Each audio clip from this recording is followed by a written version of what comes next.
영화 마이너리티 리포트의 한 장면입니다. 톰 크루즈가 건물 안을 걸어가자 벽면에 설치된 스크린 속 광고가 맥주로 갈증을 풀라고 권합니다. 계속 걸어가는 톰 크루즈 눈에 홍채를 인식합니다. 발걸음에 따라 펼쳐지는 또 다른 광고는 톰의 이름을 부르며 스트레스가 많을 땐 여행을 떠나라고 권고합니다. 움직이는 모든 사람의 홍채를 인식해 맞춤형 광고를 보여주는 시스템. 2054년을 배경으로 하는 공상과학 영화지만 2014년을 향해 달려가는 현재와 동떨어진 얘기는 아닙니다. 디스플레이 형태 중에 가장 형태의 제약을 받지 않는 게 디지털 사이니지라고 생각을 하고 있습니다. 현재는 커브드 디스플레이라든지 이런 것들이 TV나 모바일 쪽에서 그 기술을 이끌고 있지만 앞으로는 투명 디스플레이 또는 비정형 디스플레이 또는 곡면 디스플레이 등 그 사이니지가 디스플레이의 기술을 이끌 것이라고 생각을 하고 있습니다. 디지털 사이니지는 디지털 기술을 활용한 전광판으로 광고와 IT의 만남이라는 점에서 큰 관심을 받았습니다. 과거 5개 매체는 고정된 장소에 정지된 화면 형태로 구현되었지만 디지털 사이니지는 동영상 위주의 다양한 콘텐츠가 네트워크를 통해 서비스되고 있습니다. 주로 지하철과 버스 정류장, 아파트 엘리베이터 등 유동인구가 많은 곳에서 볼 수 있는데 제4의 미디어로 불리고 있는 만큼 그 가능성은 무궁무진하다고 볼 수 있습니다. 전자 메뉴판으로 바뀌고 나니까 일단 깔끔하게 화면으로 여러 가지 정보를 한꺼번에 송출이 돼서 보시는 손님들도 신뢰도가 높아지고.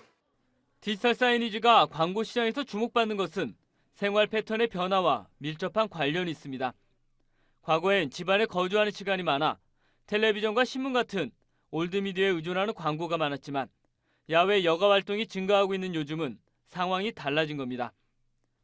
광고주들은 야외 활동을 할 때 소비자의 눈길을 끌 수 있는 매체 개발에 힘을 쏟고 있는데 이것이 디지털 사이니지의 발전을 가속화시킵니다. 디지털 사이니지 전체 산업 시장은 대략 1조 2천억 정도 됩니다. 그중에서 이제 광고 쪽으로 조금 줄여서 말씀드리면 한 700억 시장 정도를 볼 수가 있는데 그 부분들은 지금이 아직 초기 시장이라고 볼 수 있고요. 지속적으로 이 시장은 크게 확대가 될 것은 분명한 사실인 것 같습니다.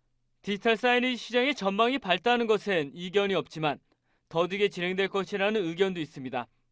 디지털 사이니지에 적합한 콘텐츠가 부족하고 광고 단가도 아직까지는 높지 않다는 겁니다. 휴게소용 BID는 수익성 사업이 거의 안 된다고 보시는 게 맞을 것 같습니다. 왜냐하면 사업성 광고도 막혀 있고 공익 광고만 하기 때문에 공익 광고도 지금 아직까지 시행된 건 없습니다. 하지만 정부가 뉴욕의 타임스퀘어처럼 광고 특구를 지정하는 것을 검토하는 것으로 알려질 정도로 디지털 사이니지 산업을 육성하는 쪽으로 변화하고 있는 것은 긍정적인 신호로 여겨집니다. 지금 현 정부의 그 핵심 이슈 중에 하나인 창조 경제라고 하는 법, 새로운 일자리 창출, 기존에 존재하지 않았던 어떤 그런 산업의 확장 이런 것이 가능할 것이다라고 하는 그런 인식이 잘 공유가 됐고. 지난 6월 일본에서 열렸던 디지털 사이니지 재팬 2013에서는 KDDI 주식회사의 펀게이트가 대상을 차지했습니다. 일본 도쿄 신주쿠역에 설치된 펀게이트는 게이트를 통과하는 이용자들의 얼굴을 미리 만들어 놓은 동물 캐릭터 합성에 실시간으로 보여주는 것인데 이용자들의 큰 호응을 받았습니다. 전문가들은 펀게이트 같은 참여형 사이니지의 발전 가능성이 매우 높다며 특히 모바일 기기와 연동될 때 그 경제적 잠재력은 가늠하기 힘들 정도라고 설명합니다.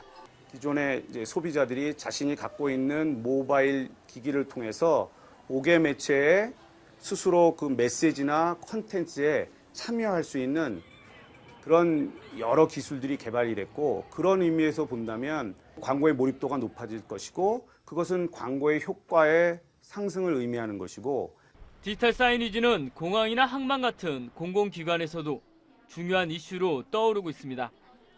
과거의 광고판은 도시 미관을 해친다는 이유로 규제의 대상이었던 반면 디지털 사이니지는 이용객들에게 필요한 정보뿐 아니라 도시 경관과 어우러지며 미관을 개선하는 효과도 있다는 것입니다.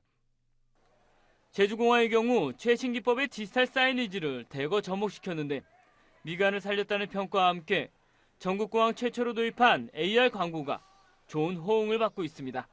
고객의 동작을 센서가 캐치를 해서 그 고객이 LCD 광고 TV 패널에 직접 나타내어지고 그다음에 그 고객은 그걸 봄으로써 공항에 와서 새로운 체험을 할 수 있는 그런 인터랙티브한 광고를 유치.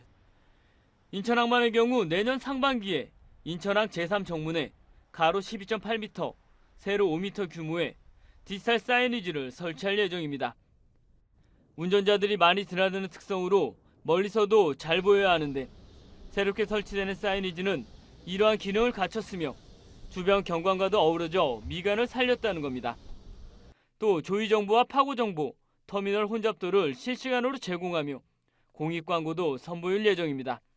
아직 항만 쪽은 DID 산업 자체가 걸음마 단계라고 생각합니다. 그러나 지금 이제 이용자들도 많이 늘어나고 있고 또 전체적으로 광고 이제 효과도 있기 때문에 향후에는 많이 또 증가되고 하면은 산업 자체가 발전되지 않을까. 인천국제여객터미널에도 다양한 디지털 사이니지가 서비스 중입니다. 특히나 맞춤형 광고가 가능하다는 장점이 있습니다. 또 2016년에는 크루즈 전용 부두까지 마련된 신국제여객터미널이 오픈하는데 총 6,500억 원이 투자되며 최첨단 디지털 사이니지를 적용한다는 전략입니다. 저희 터미널을 이용하는 관광객들의 75%가 중국인 관광객들입니다. 지역에 있는 관광지와 그리고 한국의 주요 상품들을 소개하는 데 주요 타겟이 있습니다. 미국에서는 디지털 사이니지가 FBI와 협조해 50명 이상의 범죄자를 체포하기도 했습니다. 디지털 사이니지에 장착된 카메라를 이용해 범죄자의 위치를 파악한 겁니다. 전문가들은 커뮤니케이션의 모든 기술과 융합되는 디지털 사이니지의 무한한 가능성이 머지않아 광고 시장의 판도를 바꿀 것이라고 전망합니다. 연합뉴스 왕중입니다.